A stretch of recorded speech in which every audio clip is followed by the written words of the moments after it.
But maybe, says Dear Christian, science is limited. It can only go after the natural. It can't go after the supernatural. And the response seems simple to me. We're natural creatures. I mean, if God made us, He made us with natural receptors, eyes, vocal cords, ears, tactile response. These are the means by which we have overcome all of the hurdles He's presented us with. Hurricanes, lack of food. Why would God give us these natural receptors, make us dependent on Him, and then shield all evidence of His existence from those natural receptors? The only conclusion seems to be that God doesn't want me to believe in Him. But it's even worse than that, because He also made us with brains that function a certain way. So often, dear Christian, you say to me, you have to choose to believe in Jesus. And I respond that that's simply impossible. Nobody chooses their beliefs. And if you don't believe me, climb to the top of this building, walk to the edge, and try convincing yourself by force of will that gravity doesn't work. Or is just a theory. See how well that works out for you. I'm an atheist because I choose. Not because I choose to be one, but because there's literally no other option for me. So you have to keep coming up with arguments, dear Christian, to try and give me a reason to believe. Because nobody alters their opinions by force of will. And so we trudge forward. But JT, look at everything around you. Look at that tree. You guys saw when P.Z. Myers was unmaking one of our protesters the other day. The protester said, look at that building. It's so complex, it's so orderly, it's so designed. So? That building is designed because it's based upon mechanics that don't produce order by themselves. But our universe is not that way. And take something simple like snowflakes. Highly complex, as Vic Stenger would say, more complex than the liquid form of water, and obviously so. Yet we understand the mechanics that produce that order all by themselves. So no sane person should say that we need a god or Smurfs or a leprechaun to give us snowflakes. We know how it works. Just the same as no religion should feel compelled to conjure up a star-making god, since the order in stars is also completely explicable through natural means. And this doesn't stop Christianity from coming up with a god that made all the stars, but the universe does it all by itself. And it's called the genes instability. You get a big enough cloud of hydrogen that can produce gravity to collapse on itself, it spikes the temperature in the middle, and all of a sudden you have this incredibly complex star with no appeal to God being necessary, only natural forces acting upon inanimate objects. This makes God a superfluous variable to this equation, and it means we don't need Him. So you can't just point to order and say that we need God, dear Christian. Okay, fine. But JT, don't you just have faith in science? Isn't that your religion? No. Science operates upon one assumption, and it's an assumption we all live by, that the universe is consistent, or in philosophy, that it operates upon inductive rules. For instance, if you walk by a hot stove one week and burn your hand on it, and you walk by the stove the next week, you're probably not going to put your hand on that stove, because you know the universe is consistent. You know it behaves under these rules. It's also the reason why, say if you saw an animal speak to you, you would be really shocked.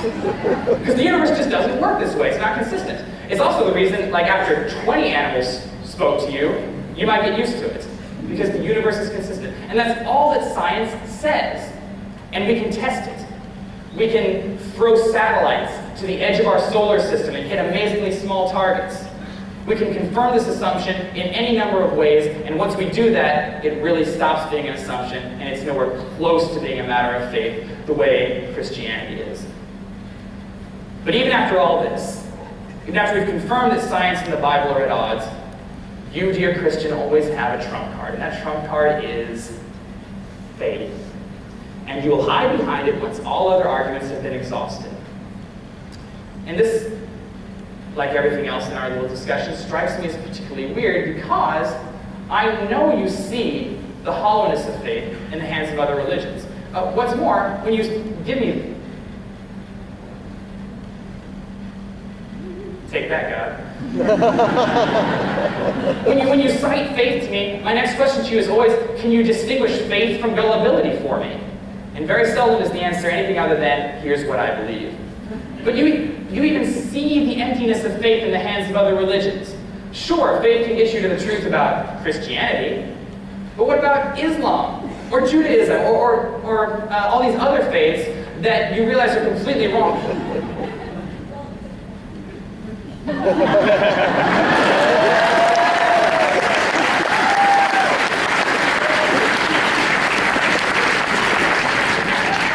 faiths you realize are completely wrong, but are believed for the same reason as you.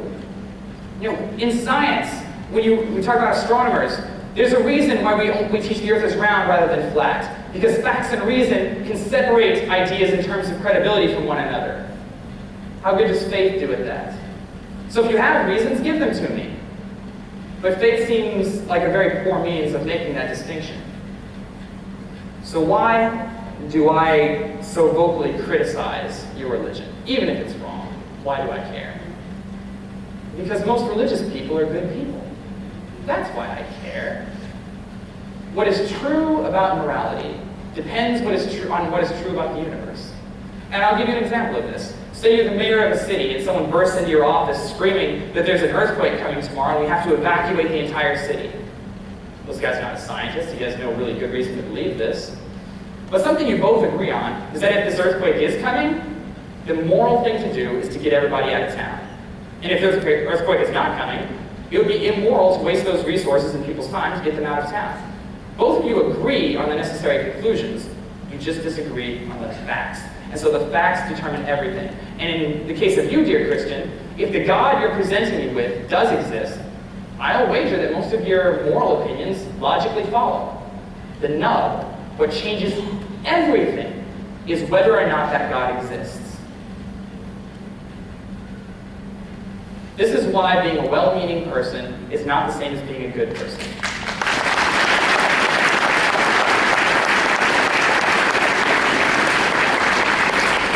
The parents that pray their children to death rather than taking them to the doctor want their children to get better just as much as every other parent. They just have irrational beliefs, taking their good intentions and twisting them into malicious results. So it's not enough for me to say that, but they're all good people. It's certainly not good enough. And it's certainly not good enough for you, dear Christian moderate, to say, but my theology is different. That's not my religion. Not good enough. You have to tell me why your religion is more likely to be correct. And the truth of the matter is, your religion and your reasons for believing in what you think God wants are no better than the reasons the fundamentalists have for believing they know what God wants. We're totally dependent on reasoning for this. The truth of the matter is that bad ideas survive and exist because of bad reasoning. It makes no sense then to advance the antithesis of bad reasoning as the best or even as a good antidote for them. And by doing so, you may not be as harmful as them, but you're certainly hamstringing our effort to be better. And that's something you shouldn't be proud of.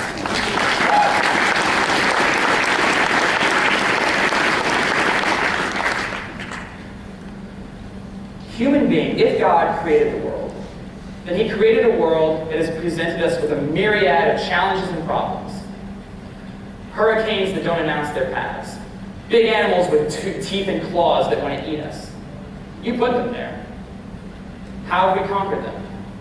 By applying our human reason and human intellect to every problem we come across. This is the reason why we no longer fear these animals, why we are the kings of the planet. Not because God gave us dominion over it, but because we took it ourselves through the use of this.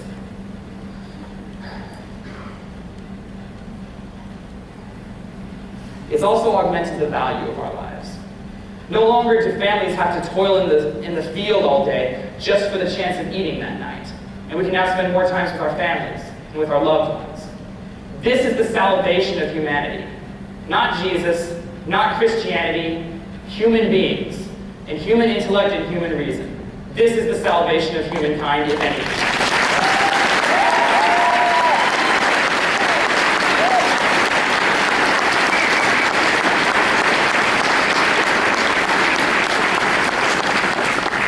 So, dear Christian, even if I lament that irrationality barricades itself within the minds and bosoms of well-meaning people, I see what irrationality can do with good intentions, and how it can twist even good intentions into madness, and well-meaning people oftentimes into monsters. The problem is not human nature, as many of you Christians would have us believe. Most people want to help. They want to do good things. The enemy is irrationality. And nothing canonizes irrationality as a virtue like faith and the religions built upon it.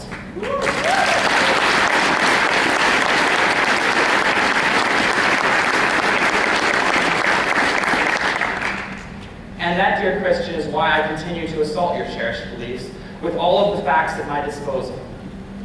And how can you blame me? It's not that I hate you. It's not that I hate God. I don't even believe in God. It's that I'm willing to treat beliefs like they matter. And because of that, I criticize your beliefs because it would be immoral not to. And I don't want to live as an immoral man.